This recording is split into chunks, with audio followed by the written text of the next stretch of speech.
está lembrando aí também do Dietrich Bonhoeffer. Bonhoeffer. O Bonhoeffer é um filósofo importante, né?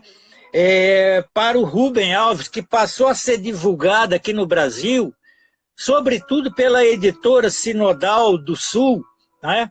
E era um cara que, inclusive, o Hitler mandou enforcar, porque ele era um pastor, que naquela época Hitler queria que todos apoiassem ele na sua iniciativa. Ele falou, eu não vou apoiar o fascismo. E aí ele ficou preso, e ali na cadeia ele foi escrevendo as cartas, e o Rubem Alves vai também, o Bonhoeffer vai, né, esse pensador alemão, vai marcar toda a tradição protestante, luterana, presbiteriana no Brasil, e o Rubem também leu esse pensador, né? Estava no diálogo com ele. Em todos os tempos, né, tem esses, né, que resistem, né, e que preferem morrer, né, a se entregar ao fascismo, e mensagem aí que a Sandra Mara também deixou, que ela diz que a mensagem de Rubem Alves é sempre direta. E Moisés está dizendo toda a obra teológica de Rubem Alves será republicada. Isso é muito bacana. Nilzete dizendo que saudade, né? Como que esse professor Vidal, é inteligente. Bom, Vidal, mas generosa. Foi lançada por uma teologia de libertação, Moisés está dizendo, né?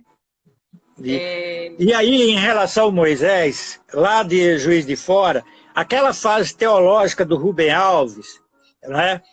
O final do ano passado, eu desenvolvi um artigo que foi publicado pela revista Númino, né? A revista de estudos lá do Programa de Ciência da Religião da Universidade Federal de Juiz de Fora, sobre esse momento teológico. Está digitalizado, se alguém tiver algum interesse no sentido de estudar, né? Revista de Estudo e Pesquisa da Religião Númino. Né? E também uma outra coisa que eu esqueci de dizer, que o ano passado nós criamos a Sociedade Internacional Rubem Alves, justamente para juntar os pesquisadores de vários lugares do mundo que têm interesse na obra desse pensador brasileiro. Legal. Então, antes de passar para a próxima pergunta, só ver aqui mais o comentário do Gustavo. Gustavo Martins está dizendo, aproveitando... Peraí, cadê? Você que está com fundo musical aí, tá bonito. Exato. Falar de Rubem Alves com fundo musical é gostoso. Aproveitando para divulgar a recém-criada Sociedade Internacional Rubem Alves, de qual Vidal foi um dos membros fundadores. Muito bom.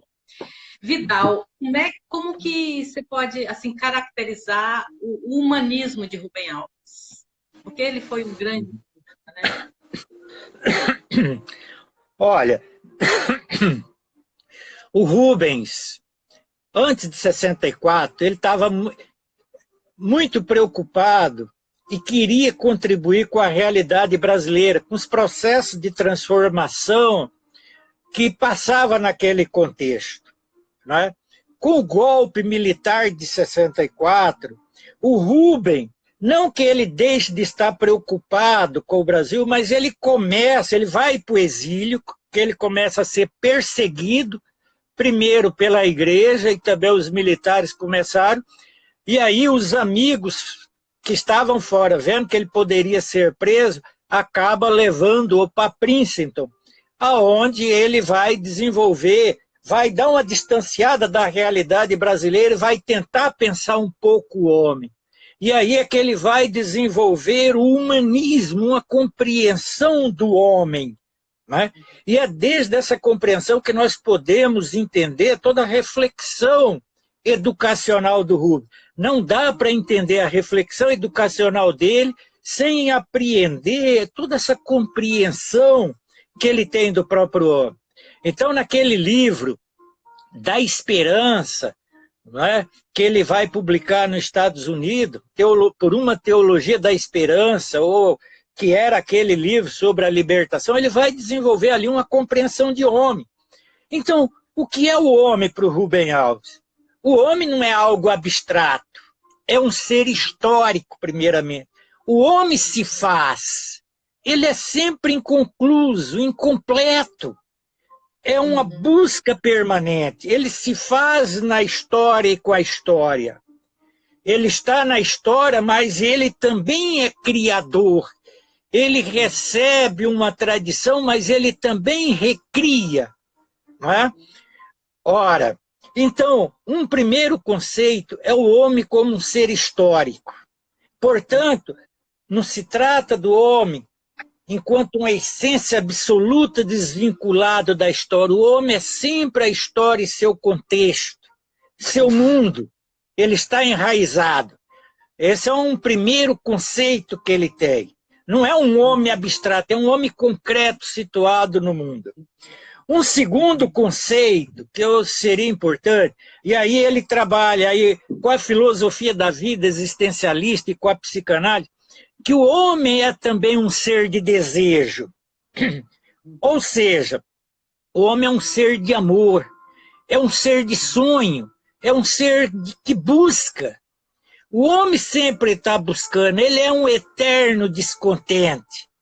E nas situações de sofrimento e de opressão, ele começa a desejar um outro mundo possível.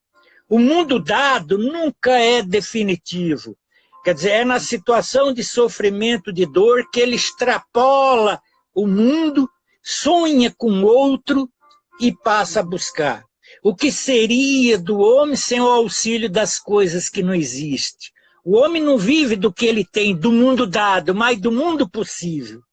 Então isso caracteriza todos nós. Somos sempre seres de busca e eternamente insatisfeito, e é nessa busca que a gente vai se transcendendo. Senão a gente ficaria parado, estático, sem desejo. Isso não é a vida. O homem é sempre a busca um pouco além. Ai dos covardes e acomodados, porque jamais vão compreender o que é a vida. A vida é sempre busca. E ali, muito próximo de Nietzsche, ele sempre dizia, serei sempre um foragido em cada cidade, um adeus em cada porta. O que significa isso? O homem é busca permanente, é crise permanente. Todo ponto de chegada já é um ponto de partida. Então, é o desejo. Bom, além disso, dessa coisa que nos move, que na psicanálise você pode falar do desejo, você pode falar do amor, da tradição cristã, você pode, né, aí dentro cabe toda essa busca, essa coisa que nos move, né, que nos dá vida, que nos potencializa. Mas há um outro conceito do humanismo, que é o conceito de linguagem. É muito importante, sem esse conceito não dá para entender o Rubem. O homem mora na linguagem, nós somos constituídos a partir da linguagem. Ok?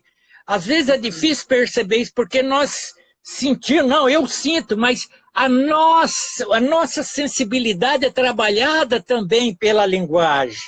Né? O nosso corpo, a nossa sensibilidade é trabalhada pela linguagem. Por mais que a gente pense que tudo que eu sinto lá dentro, não, você já foi trabalhado. Se a gente não fosse socializado pela coletividade, mediatizado pela linguagem, nós não avançaríamos como ser humano. Então é na linguagem que nós entramos no mundo humano e é na linguagem que a gente vai criando os novos conceitos que vai nomear nas novas realidades. Não existe um novo amanhã, a nova sociedade sem uma linguagem que nomeia. Então a linguagem ela é ambígua, ela cria ao mesmo tempo. Eu posso ser marcado pela linguagem e eu posso me cristalizar e ficar parado, ou seja, eu posso passar por um processo formativo, aquilo tatua meu corpo, entra, me marca e eu fico preso. Eu posso, pela linguagem, eu posso ficar preso ao passado, moldado por aquilo que eu recebi e esquecer de sonhar, de recriar, de atualizar a herança que eu recebi. Então a linguagem ela é um tanto assim ambígua. ela é necessária para a libertação, mas se eu não recriar, eu fico preso ao passado, não me atualizo. Então, a linguagem também, para o Rubem, é muito importante. Então, o desejo, a linguagem, o ser histórico, quer dizer, são conceitos dentro do humanismo do Rubem, que se a gente não compreender isso daí, não vai dar também para a gente entender ali o que ele fala de educação.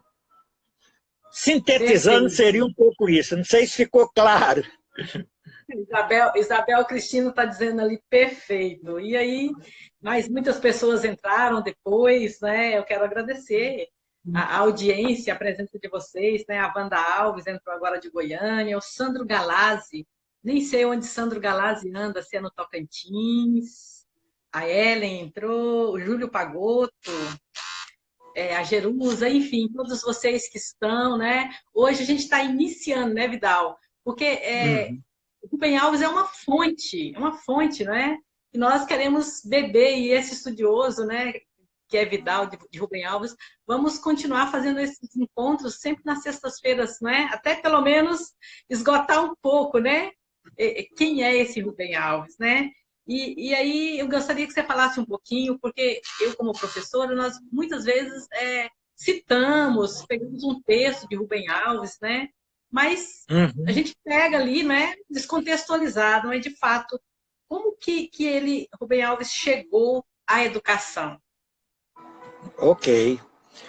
Veja vocês, o Rubem Alves, ele dava aula em Rio Claro, na Faculdade de Filosofia, Ciências e Letras, que depois ele se transfere para a Unicamp e vai dar aula na filosofia lá da Unicamp. Ele dava aula de filosofia da ciência, de epistemologia, na Faculdade de Filosofia. Logo depois que ele volta do exílio, que vai dar aula lá, né, na Unicamp, é convidado para dar aula lá. Né? E aí ocorre uma coisa interessante, porque ele estava ali na Unicamp, na Faculdade de Filosofia, e havia toda uma visão da ciência entre os filósofos ali da faculdade, que ele não tinha muita identificação. Ele teve no exílio, ele leu Wittgenstein, ele leu ali Thomas Kuhn, ele tinha uma cabeça aberta, uma visão da ciência, não tanto positivista, estruturalista, ele trazia umas coisas novas, mas ali ele não encontrava, vamos dizer assim, muita identificação. Ele estava bastante à frente, coisas que só depois vão perceber. Inclusive ficaram muito tempo, depois que ele saiu desse centro, sem chamar para ele participar de uma banca. Depois de muitos anos que ele foi convidado para ir ali. Ora, vendo o sofrimento dele e a não identificação com aquelas ideias, não é? Ele foi convidado para dar aula na Faculdade de Educação, final da década de 70. O pessoal falou, Rubem, vem para cá, vem dar aula aqui com a gente, na mesma universidade, trabalhar com a educação. E aí ele foi. É ali na Faculdade de Educação que o Rubem começa, dentro dessa visão humanista que ele desenvolve, trabalhar a educação, refletir sobre a educação.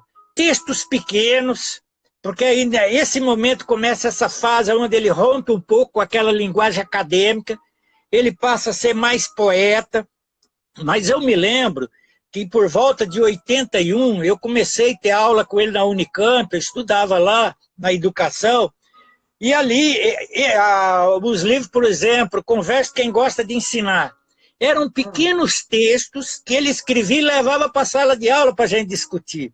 Era uma coisa estranha pegar aqueles textos, mas ele queria falar de uma forma poética, ele estava rompendo com toda uma linguagem acadêmica. Então ele acaba indo para lá e ali ele vai pegar esse humanismo e a partir do humanismo ele vai começar a pensar em educação, vai refletir, vai questionar a educação. Ele não vai construir um sistema pedagógico, nem essa era a preocupação do Rubem. Então eu me lembro que os primeiros livros, Conversa Quem Gosta de Ensinar, eram os textos que ele discutia. Depois, Histórias de Quem Gosta de Ensinar, é um outro livro daquele contexto, né? E aí ele vai, na alegria de ensinar, que era um pequeno texto que ele escrevia, publicava num jornal de Campinas e depois ia organizando em termos de livro. Então, ali na Faculdade de Educação, não é, que ele foi acolhido, ali tinha vários amigos, inclusive, da Igreja Presbiteriana. Eu me lembro que o Eduardo Chaves, o Hermes Aranha, se eu não me engano, eram os amigos que estavam ali. Paulo Freire, Antônio Muniz de Rezende, Aquiles von Zuber, que trabalhava, Buber. Então, ele estava muito identificado com essa filosofia da vida, com essa perspectiva.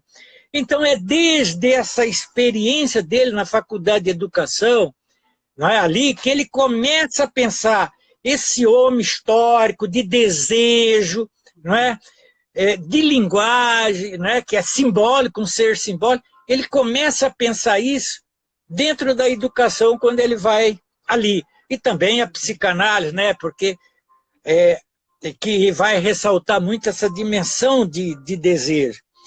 E aí o Paulo Freire também chega ali e eles vão... E eu me lembro na Faculdade de Educação de um fato, estava lá, que o Paulo Freire veio para a Unicamp dar aula, mas havia um processo, os militares na época estava questionando a vinda dele para a Unicamp, e aí precisava de um parecer sobre se ele vinha ou não, né, para poder ser aceito. E aí o Rubem Alves, no parecer, se aceitava ou não o Paulo Freire ali, ele acabou escrevendo um texto muito irônico. Ele falou, mas como que eu vou dar parecer? Vocês nunca ouviram falar dele? Não é? Então, eu não dou parecer. Vocês já ouviram a obra dele, a vida dele, a contribuição dele, está aí. Para que dar parecer? Então, ele ironizou um pouco aquilo, mas Paulo Freire trabalhou, eram muito próximos, embora entre Rubem Alves, eu participei de vários debates entre os dois, também fui aluno de Paulo Freire, há uma diferença entre Paulo Freire e Rubem Alves, né? Havia uma diferença, embora eles tinham assim, uma complementação nas formas de perceber, não é? Mas é isso. Inclusive, Vidal, quando você fala, né, que o Rubem percebe esse ser humano como um ser inconcluso, um ser que está constantemente se constituindo, né? Isso é muito de Paulo Freire também, né? Que Sim, ele também, na base do seu pensamento, o ser humano é um ser incompleto, né? Que a cada dia ele está ele está melhorando, ele está sem dúvida. Tem um pensador, Ivonete, tem um pensador que esse pensador é muito importante para os dois, que é Álvaro Vieira Pinto. O grande mestre de Paulo Freire foi Álvaro Vieira Pinto, pensador, filósofo brasileiro. Pedagogia do oprimido, né? Isso, e ele marcou também Rubem Alves. Então, tanto para Rubem Alves como para Paulo Freire, essa dimensão de historicidade do homem, que tem a ver também um pouco com Hegel, né? Com toda a filosofia da vida a partir de Heidegger, que vai marcar essa coisa nos dois. E a vida, a realidade concreta, né? Que marca. E eles vão, tanto Rubem Alves como Paulo Freire, vão fazer uma crítica a essa educação, vamos dizer, bancária, que não leva em conta os sonhos, os desejos. Essa educação intelectualista que passa conteúdo, não é que Rubem Alves negue o conteúdo, mas ele fala que, antes de tudo, tem que despertar para a busca, para a capacidade de recriação, de sentir a vida. Quando ele vai dizer que o educador é quem desperta sonho. Quando você desperta os sonhos dos alunos, pode deixar que o conteúdo é consequência, ele vai atrás. Porque o que nos move é o sonho, é o desejo. Ah? Não, é muito parecido. Eu não conheço tanto Rubem Alves, eu conheço muito Paulo Freire, né? Sim. É o mesmo pensamento, né? A leitura do mundo precede a leitura da palavra. Então, essa valorização do ser humano, da amorosidade, né? E Uhum. a Isabel Cristina está dizendo, deve ser fantástico, né? Assim, conviver com o Rubem Alves, né? E você teve É. essa oportunidade, né, de conviver, de estar mais próximo, né? Somos movidos pelos sonhos. E a Raíssa, quer dizer, a Isabel, né? A Isabel está dizendo, muito bom ouvir o Vidal falar sobre o Rubem Alves. Ele fala com paixão. Vidal, e eu quero dizer aqui, não é, também da presença muito carinhosa aí do Rubem, Mauro Rubem, deputado estadual Hum? lá de Goiás, não sei se continuou como deputado, mas também está na nossa live. Uhum. A Daniele Apolinário, grande professora. E Tânia Araújo está dizendo, creio que quem mais influenciou Paulo Freire e Rubem Alves foi Fanon, ainda que não se comente muito. Você tem algo a dizer sobre o Olha, Fanon? sem Tá na dúvida, mão. quando